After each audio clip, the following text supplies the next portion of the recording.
Now at 5, Crawford County parents give their opinion about the district's mask policy. Congress came together to pass a new debt limit deal. I'm Deborah Alfarone on Capitol Hill with how a fiery victory speech could hamper a large part of the president's agenda going forward. The 4 states' most watched news starts now. A large number of Crawford County parents made their voices heard at today's county commissioner meeting concerning the school district's mask policy.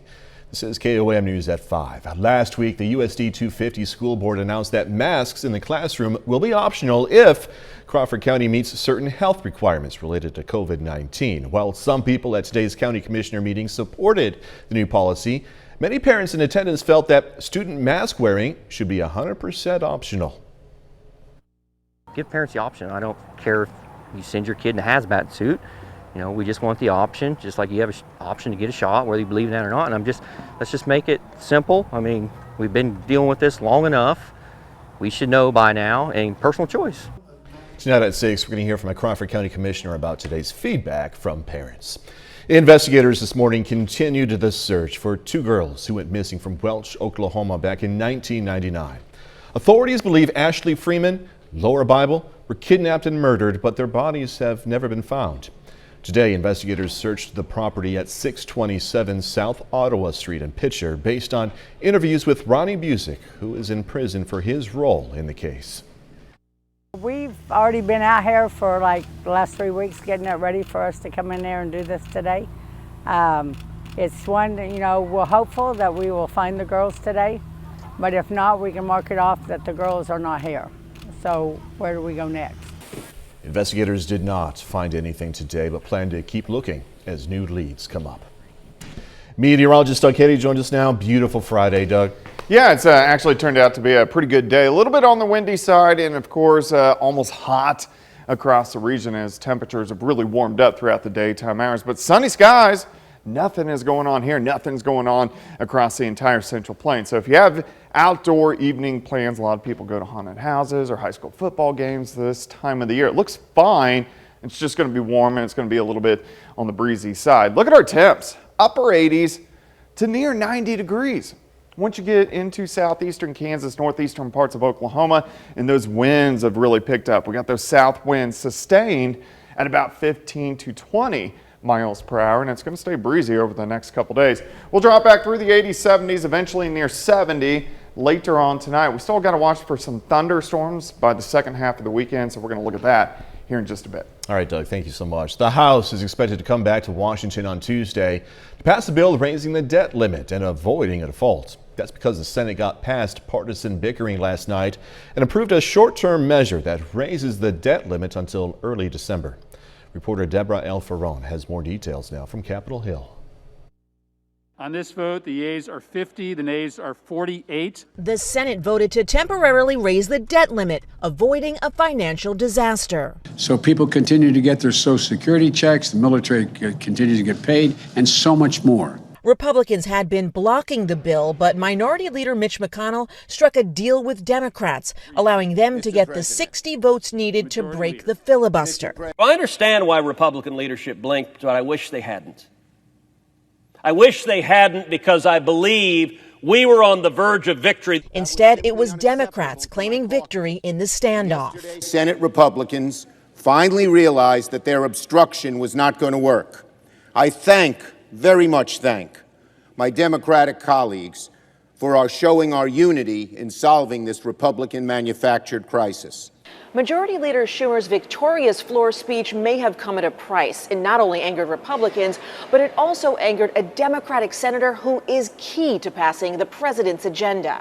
West Virginia Senator Joe Manchin looked on in frustration as Leader Schumer spoke on the Senate floor, later telling reporters it was inappropriate. Both sides, I'm just saying, it's just the civility is gone, okay? And I'm not going to be part of getting rid of it. I'm going to try to bring it back, and I'll speak out when I see someone do something I don't like. Democrats need Manchin in order to pass the president's multi-trillion-dollar social spending bill. Deborah Alfarone, CBS News, Capitol Hill. Senator Manchin and Arizona Senate Democrat Kristen Sinema are holding up passage of the spending bill, saying the price tag is too high. President Biden met privately with Manchin yesterday, and talks are likely to continue as the president pushes for passage of his signature legislation. A suicide bombing at a Shia mosque in Afghanistan leaves at least 20 dead, 90 wounded. Local authorities say the explosion took place inside a mosque in the northern Afghan city of Kunduz today. Hours after the attack, ISIS-K claimed responsibility in a statement on Telegram. Earlier this week, the group also claimed responsibility for Sunday's attack on a Kabul mosque. 3 national Utah monuments are getting a facelift. President Biden announced the expansion of the monuments. Bears Ears, Grand Staircase Escalante, and Northeast Canyons and Seamounts Marine. The Trump administration had a previous policy to shrink the Utah monument's acreage by nearly half in some cases. The move by the Biden administration, though, is getting some backlash from Republican leaders who call it government overreach. Still ahead, the latest monthly jobs report. A disappointing new report on the job market. I'm Bradley Blackburn with a look inside the numbers. And next in Health Watch, experts are warning of a twindemic of COVID-19 and the flu.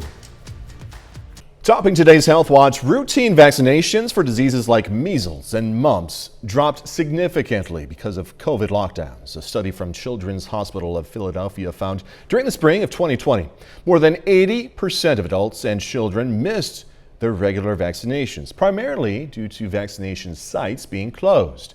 Researchers say health providers need to remind patients to catch up on those vaccinations to prevent outbreaks of infectious diseases. Experts have been warning we could see what they're calling a twindemic of COVID-19 and flu this coming winter. Now, new research being presented at an American Academy of Pediatrics conference shows pandemic precautions helped stop the spread of flu and other common respiratory viruses last year. Reporter Michael George has more. The Noacker family always gets flu shots. They also take what precautions they can each winter because 3-year-old Alexander was born premature. The doctors were very clear he needed to be protected because if he caught RSV or the flu, there was a high likelihood that he could end up hospitalized. And the COVID-19 pandemic brought new worries. We follow all the public health advice. We wear our masks everywhere we go. Millions of children get sick with the flu every year, and tens of thousands are hospitalized with respiratory syncytial virus, or RSV. Now a new study shows wearing masks and social distancing stopped the common respiratory viruses from spreading last season. Although each of these things is not perfect, taken together, they really are effective in preventing illness. The study was conducted at an Ohio children's hospital from October 2020 through April 2021, when pandemic measures were in place. Researchers found just 2 cases of flu and no cases of RSV. When restrictions relaxed in mid-March, viral infections returned. Dr. William Schaffner is an infectious diseases specialist at Vanderbilt University Medical Center. We didn't really expect that we would see spreading of winter respiratory viruses in the summer. It just shows you that these viruses, which are really very contagious, will take advantage of us as we open up, gather together, take off our masks. We wash our hands when we get home, and we generally make sure that we eat well and sleep. The Noacker family hopes these habits will keep them healthy this winter. Michael George, CBS News, New York. CDC recommends everyone ages 6 months and older receive the flu vaccine, with rare exceptions. New research shows the COVID pandemic may have led to an increase in child abuse. The Midwest Pediatric Surgery Consortium found the number of suspected child abuse trauma cases tripled in 2020. Researchers believe the stress of the pandemic and financial strain may have contributed to this increase. The findings suggest schools and daycares play a critical role in relieving family stress and can reduce cases of abuse. An unexpected hazard of the pandemic right here: more children are ingesting batteries and small magnets. A study for the American Academy of Pediatrics suggests stay-at-home orders have led to more kids eating dangerous objects. While most objects pass harmlessly when eaten, batteries and magnets, of course, can potentially be deadly if swallowed. The study recommends parents remove these items from the home, or at least keep them out of children's reach, of course. If you're a male and want to maximize your exercise, you might not have to get up at the crack of dawn. A new study shows the best results from workouts are achieved when they happen between 1 and 6 p.m. Researchers say participants who exercised in the afternoon experienced more metabolic benefits compared to participants who exercised in the morning. However, the study only looked at men who are already diagnosed with or at risk for developing type 2 diabetes. That is a look at today's health news. A little bit later, the FDA warning consumers against using a certain brand of hand sanitizer. Plus, the heat's really going to stick around over the next couple days. We're going to look at that coming up. At Johnson Floor and Home, we've got the perfect floor for you.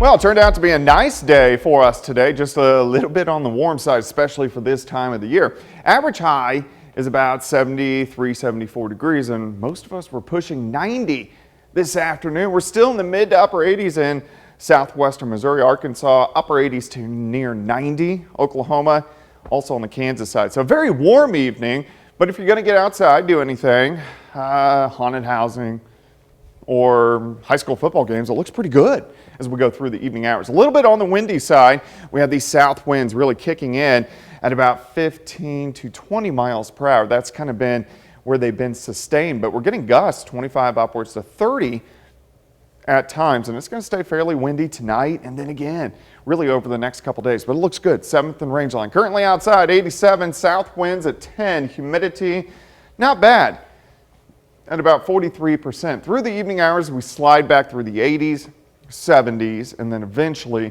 we'll bottom out near 70 a little bit later on tonight. But nothing going on here. We look good. The entire four-state area, really, most of the central plains looking pretty good. Let's go out to the west. You can see this ridge of high pressure. Here's the area of high pressure. So the ridge of high pressure is on top of us, and that's why we've warmed up, and we're going to stay warm for the next couple days. And then here's the beginnings of our next storm system. That will start to affect us late Sunday, Monday, and really all next week is going to be pretty active. But the next 2 days look pretty good. All right, we're going to get some mid and upper level clouds in here later on tonight. We'll drop back into lower 70s. Let's go partly sunny skies tomorrow, even a little bit hotter than what we saw today. We'll start at 71, 87 by noon, high temp at 93. Still, we're going to have those south winds, 15 to 25, gusts a little bit higher than that at times, upwards to 30, 35 miles per hour. Tomorrow night looks good, partly cloudy. We'll drop back into lower 70s. So any outdoor activities tomorrow evening look fantastic once again. As we go into Sunday, I think Sunday's going to be fine. We'll start to get some clouds increasing by the afternoon. Here's 3:30 in the afternoon. Let's go into the evening hours. Watch the thunderstorms developing out to our west. So here's 9:30. So if you are traveling north to Kansas City for the Chiefs game Sunday evening, some storms may start to get in there by the second half of the game. But you can see thunderstorms developing on the Kansas and the Oklahoma side, and then they just plow east through the overnight hours. So here's 2 a.m.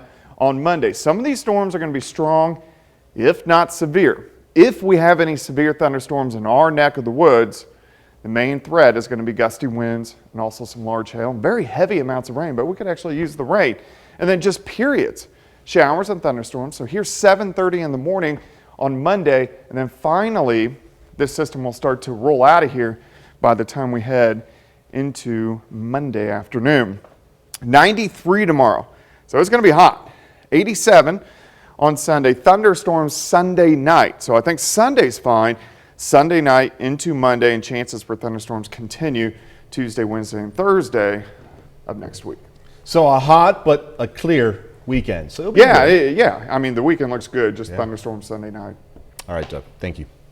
Coming up, the latest monthly jobs report falling well below expectations. But first, we pause to honor a local World War II veteran. Max Davidson served in the U.S. Navy from 1942 to 45. The liberal Kansas native was stationed in the Pacific Theater, also the Philippines. We are proud to salute Tech Sergeant Max Davidson. He's tonight's four-state hero. To learn more about all of our four-state heroes, or if you'd like to nominate your own, just go ahead and log on to our website. See it right there, KOAMnewsnow.com. Topping today's Consumer Watch, a new FDA warning about another hand sanitizer. The Food and Drug Administration says people should not use any Art Naturals sanitizer. Again, Art Naturals sanitizer. The government says it found cancer-causing chemicals in the product.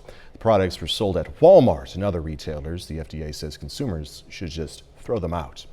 19 states and the District of Columbia are challenging the proposed overhaul of the U.S. Postal Service. Yesterday, their attorneys general filed a complaint with the Postal Regulatory Commission. It seeks to block the rate hikes and service cuts that started rolling out on October 1st. The complaint calls on the commission to conduct a review of the changes before they take effect nationwide. The job market was red hot this summer, with the economy adding more than 1 million jobs back in July. That was then, this is now. Things have cooled significantly, and the latest numbers are disappointing. Bradley Blackburn reports. The ongoing worker shortage was in full view during this recent job fair at a Northern California mall. Several retailers were there to recruit new employees, but only a handful of job seekers showed up. We've seen a lot of kind of foot traffic, but nobody really stopping by. Across the nation, there are around 11 million job openings, and last month hiring slowed again. U.S. employers added just 194,000 jobs in September, far below expectations. The unemployment rate dropped from 5.2 to 4.8%. President Biden tried to focus on the positive. For the first time since March of 2020, the American unemployment rate is below 5%. This was a really disappointing report. It was anemic. CBS News business analyst Jill Schlesinger says many people who left the workforce during the pandemic are still reconsidering their careers. There are many jobs that remain unfilled simply because people are not willing to go back for the wages that are being offered. That has employers nationwide coming up with new incentives to attract workers. Pechanga Resort and Casino in Southern California is offering signing bonuses to fill more than 200 vacant positions. Never in my career have we seen such a demand in the workforce. New cooks can get $2,500. Richie Adelan sees the opportunity. You got to love your job. You got to love what you do. I mean, I love doing that. Businesses hope more workers find a new love for their job and come back to work. Bradley Blackburn, CBS News, New York. According to the Labor Department, first-time filings for weekly jobless claims fell by 38,000 to 326,000 last week, which was better than expected.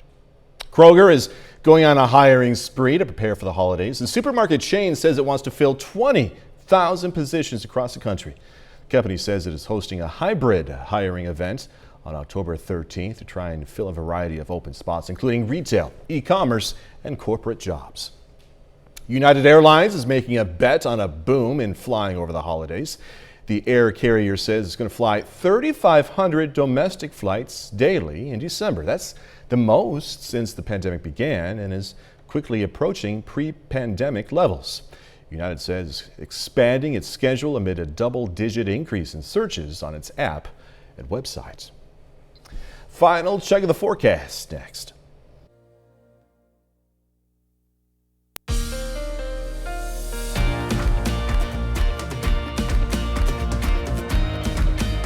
News is next. Then on KOAM News at 6, going to hear from a Crawford County Commissioner about the school district's mask policy. Plus, Joplin Globe announcing a change in how its papers are going to be delivered. And the remains of a soldier from Kansas who was killed in the attack on Pearl Harbor are returned home. Stay with us for the CBS Evening News and then KOAM News at 6. A dish found in the drawer of a Scottish country house turned out to be the work of a famed 16th century Italian ceramicist. The Storiato-style dish, which measures about 11 inches in diameter, sold $1.4 million during a live online sale. The Italian work of art by Nicola di Gabriele Spracchi is believed to have been created around 1520 to 1523. The rare dish depicts the biblical story of Samson and Delilah. Now, hear me out. I'm not saying food should be in that bowl, but I'm the type of person who's more concerned about the type of food that's in a bowl than the bowl itself. You know what I mean? Yeah. I mean, that's good artwork. That's good. That's good artwork. Yeah, that's not something you ever use. You just look at it. No. So, would you get that? No. I would not. Final forecast. All right, it's going to be hot over the weekend. Temperatures lower 90s tomorrow, 87 on Sunday. Thunderstorms Sunday night. Some of these are going to be strong to severe, so we'll keep our eyes on that the next couple days. All right, Doug. Thanks so much for joining us. CBS Evening News is next, then KOAM News at 6. Have a great evening.